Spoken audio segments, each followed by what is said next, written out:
This happened at a railroad crossing. On a normal evening. Everything was working exactly how it should. Lights flashing, barriers coming down, cars stopping in line. Routine. Safe. Controlled. But then, one car decided the rules didn't apply. A white SUV. It drove around every stopped vehicle and went straight onto the tracks right in the middle. And it stopped. People started honking. Confused, frustrated, because the signal was clear, a train was coming, and instead of moving, the driver stepped out. Unbothered.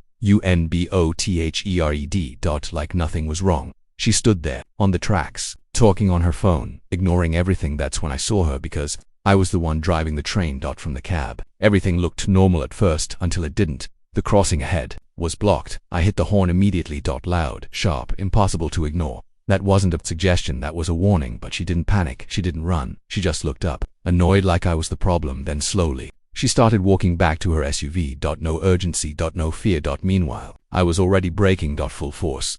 But here's the thing people don't understand. A train doesn't stop instantly. Not even close. It takes distance, time, and right now, we didn't have enough of either.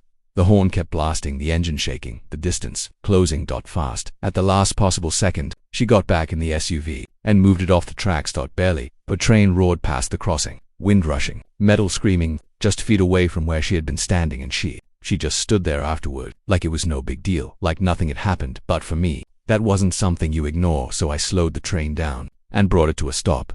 Further down the line, then I climbed out and walked back toward the crossing. People were still there, some shaken, some angry. And right in the middle of it, she was arguing with everyone, blaming them, saying it wasn't her fault. I walked straight up to her. And said, "You were on active tracks." She turned to me, looked me up and down, and rolled her eyes, like I was just another person complaining. She said, "I know what I'm doing."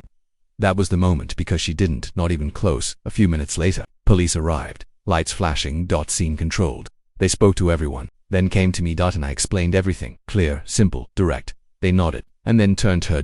Her tone changed, less confident, more defensive.